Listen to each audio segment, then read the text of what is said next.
Now back to the show. This is You and the Law with Sterling Fox on AM 650. Welcome back to the program. On this episode of You and the Law, we're talking family law, and we're delighted to have a couple of people from Lindsay Kenney LLP in Vancouver with us in studio. Angela Thiel and Christine Eilers are lawyers with Lindsay Kenney LLP.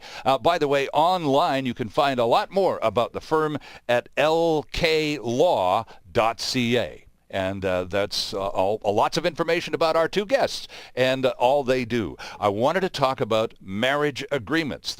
Is this part of the new Family Law Act of 2013, this whole marriage agreement thing, Angela? No, marriage agreements, prenups, commonly called prenups, have always been there in the statute. They've always been recognized in the statute. The big difference in the new act is, A, judges have less authority to overturn a marriage agreement. Oh. And B, because of this change saying what you have when you go in is yours, you really need that marriage agreement to document what you have. Or if you're expecting an inheritance, a personal injury settlement, you need an agreement to document those things, because all of those things are now outside division if you document them properly. Okay, now here comes my dumb guy question, all right? Now, if I'm Brad Pitt and Angelina Jolie, I know about prenups, and I've got a platoon of lawyers on both sides going to hammer out some kind of deal, and it's all, because there's billions of dollars at stake, potentially, and there's certainly a lot of assets and property and so on, so I get why super successful, super rich, high-profile people need marriage agreements, or prenups as they're more commonly known. But why should a person who's like a regular person, doesn't have a lot of money or much claim to fame, why would a regular person need a marriage agreement in 2013? Well, it depends on what you call a regular person these days. I mean, people in Vancouver have a lot of equity in their homes, and it's worth a lot. So if you bought a condo 5 years ago and it's now got $100,000 worth of equity in it, are you going to want to share what you've already built up? If you have a private pension plan, are you going to say, well, gee, that's my security, and the Act says I would have to share what I put in from now on. Maybe I can get an agreement saying that's going to be mine, because meanwhile, my husband-to-be is going to, build up an RRSP. So in terms of documenting things, baby boomer generation, there's an awful lot of parents coming into us saying, would you do an agreement for my kid? Because although they don't know it, they're going to get a $1 million inheritance. Okay, stop it right there. And you both know this because I just told you this during the break. Christine, my daughter got engaged last weekend, and she's just thrilled. She's just cross-eyed, crazy thrilled. And she's in her early 30s. The young man involved is a year or so older. They're a nice guy. And so, she's got a nice job and a career, not a lot of assets. Neither does he. There's not a lot of property involved. And yet, you both kind of would think that she should have some kind of marriage agreement. So I'm the dad, and there are a lot of boomer dads listening to this right now. So when our son or daughter says, hey, I'm getting married, come on over and meet my sweetie. Okay, we're going to have that conversation. I'm supposed to take my daughter aside in the next weeks or months ahead and go, you really should consider a marriage agreement. And she's going to look me straight in the eye, Christine. She's going to say, Dad, how incredibly unromantic of you. And I'm supposed to get past that and go, okay, fine, I get that. I'm truly being unromantic. But you really need to consider a marriage agreement. Christine, why? Well, I mean, it's not necessarily the case that everybody needs a marriage agreement. If two people are going into a relationship and neither of them have very much debt, and neither of them have much in the way of assets, then the provisions of the Family Law Act are probably going to work for them down the road. However, that requires you to really know about your partner's assets and debts. Under the new Act, debts are also divisible. And so if your daughter's fiance has, $100,000 in law school debt, for example, you would want to make sure that that is not divisible at the end of the day. And under the new Act, it wouldn't be, but you just want to make sure that it's properly documented. Credit card debt is probably even worse, just because you could continue to increase it over the course of the relationship. And how do you prove what was there when the relationship started in terms of debt? If you don't have it documented. But you would agree with me, at least, Angela, that her, and she would, I know it, she'd look me straight in the eye and go, Dad, how unbelievably unromantic. What are you thinking? Well, I just got engaged. Flash, flash with the sparkly ring and all that ooh la la stuff. And, God bless her. She's a wonderful person and truly in love and unbelievably happy. But then there's a lot of emotion going on here. And as we've already identified in this conversation, a lot of the problems dealing with family law come from a surplus of emotion.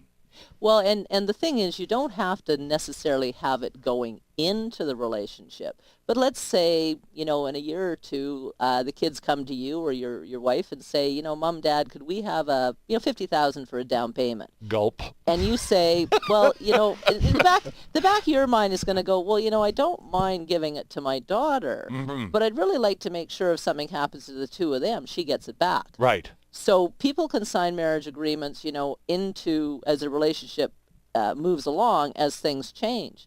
So you get an inheritance, and you say to your spouse, well, you know what, I'd just as soon like to keep my inheritance for the kids. Sure. I've got an inheritance for my family.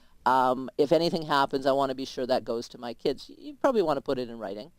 And, we understand that from the statistics that millions of dollars are going to be flowing from, inheritances from the baby boomers down to their kids in the next few years. Oh, and untold millions of dollars. Yeah. Absolutely. So it's certainly something that the parents, I have 2 kids, and I can tell you that, if I was handing over a down payment, I'd want to be sure that they had a marriage agreement. Well, and here, it's this whole emotional quotient that in family law, because if 2 30-year-olds were going to start a business enterprise together, they would put all of the cards on the table. Each would know what each other was going to contribute to the enterprise, and there would be a contract. It would be spelled out. Lawyers would approve it. Everything would be ratified by both parties, and we're off to the races. Absolutely. Now, this is just a business enterprise that may or may not make a buck. And we're talking instead about, a lifetime partnership that somehow or another is dealt with on an emotional level that almost frowns on those sorts of details that we would do nothing without in a business arrangement, Angela. That's a strange dichotomy, isn't it? Well, people are more awkward talking about money than sex. So if you and your fiance are, forthright and disclose things to one another about what you like in bed, why wouldn't you disclose things about how you handle money? And they may not get into actually writing an agreement, because we may say to them, you don't need it. But we have a questionnaire we give to people saying, fill this out and tell us what you have and what you want to protect. So even if they took that phoned us up or took off our website that questionnaire and did it, and sort of sat down with one another and said, oh, I didn't know you still owed that student loan. Yeah.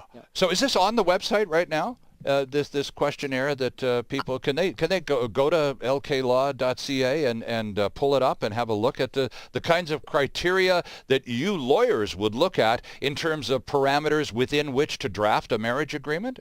Well, I don't think so. I've prepared it. I'm not sure I put it on the website. Oh, okay. Yeah. All right. So, all right. So I send it to all my clients. Okay. And we do have certain things on the website. We have a divorce questionnaire that people can pull off, and it gives us all the information we need if they need a divorce. Okay. But the cohabitation marriage agreement questionnaire is something that I've recently developed. All right. And I suppose there's no reason not to put it on the website. Well, I hope you do. And if not, then I would direct people to lklaw.ca anyway and hit the Contact Us button and find Angela or Christine's phone number to follow up on this. Again, especially not only if you're like my daughter, a young person, madly, crazily in love and going to get married sometime next year, but if you're a parent watching all of this go down with a little bit of concern. We're always concerned about our children's well-being, and you don't want to be accused of meddling or being unromantic or any of that stuff. But still, parents have a role to play in all of this. So if even even if the young lovebirds don't want to entertain this notion right now, at least moms and dads should know about it. Don't you think, Angela? Well, I certainly think that a mom or dad who's being asked to contribute to a down payment is or even the wedding itself can cost a few bucks. Yeah, exactly. I'm struggling with that one myself these days. Or if, a parent as part of their estate planning has put their daughter or son as a beneficiary of a trust, for example, yes. Then their interest in the trust, well, that would be an excluded asset. Any increase in value would be a family asset unless you have an agreement to make sure that it's not. So it's a bit complicated how that works, but you would definitely want to document that to make sure that... It seems to be because, and I'm taking the devil's advocate position here only because I know my daughter's going to be so on my case when she listens to this show. How could you, Dad? But again, it seems to be almost a roadmap for failure, in the sense that, well, we've got this agreement now. So if everything blows up in our faces, then, well, we can just walk away. It's all in black and white, and shake hands and have a nice day, and Bob's your uncle. It doesn't cater to the emotional romanticism of it all, does it? Well, you can look at it two ways. One is, it's not romantic to do it, but it's really not romantic to think about what might happen if your marriage breaks down and you don't have one. Right. So if you're practical and pragmatic and you look at it as, this is just part of the things we talk about when we're getting married. I think I told you before the break that I got married to a guy and didn't know that he didn't want children. And fortunately I married somebody else who did and have 2 children. Right. But I still can't believe 30 years later that I married someone without having that really important discussion. And you didn't. I did. And yet some of your siblings and even your mom had a conversation with that fellow, and they knew that he didn't want children, and you, the spouse, hadn't a clue. Isn't it funny what emotion does, how it clouds our judgment, how so many of us are in love with being in love because of that euphoric quotient that it delivers to your life. There's nothing quite like floating a few feet above the ground on cloud 9. But, it eventually does go away. And I hate to be the bearer of bad tidings for my daughter, but, eventually life returns to some kind of normal. And I guess what I'm asking about with this whole business of the Marriage Act, how many people do you think listening to us right now are even aware of the fact that there is a marriage agreement possible for any 2 people in British Columbia at any time? I'd be surprised if it was more than 25%. I am too. I would be too. I just don't think it's something many of us know about. And it's been on the books for a while, hasn't it? Yeah, and one of the reasons why it's just particularly necessary with this new statute is it's hand in hand with what you have now you better protect as you're going into a relationship. Right, because the act has changed. The ground rules have changed here. That's right. Yeah. So in order to recognize that as a person getting into some kind of relationship, it's important to know the rules and how you can play safely by the rules. Well, and then the last thing is, people cohabit in a fairly casual fashion. What is cohabitation? Am I sleeping over 5 nights out of 7? When did that start? So if you have to look back to when did you start cohabiting, there are a lot of arguments about, well, when did that occur? And people's, for example, pensions, these defined benefit pensions, is fairly valuable. Yes. Another year's worth of pension entitlement, it means money to people. Absolutely. So they argue about, well, when did we start living together? So again, if you write it all down up front, it doesn't have to take the romance out of it all, but there's a practical side to all of this too. That it's a lot of us are reluctant to go there because it's awfully fun being in love. Our topic on this edition of You and the Law here on AM 650 is family law, with the incredibly capable assistance of Angela Thiel and Christine Eilers from Lindsay Kenney LLP in Vancouver. And we're back with lots more right after this. There's more of the show still ahead. This is You and the Law on AM 650.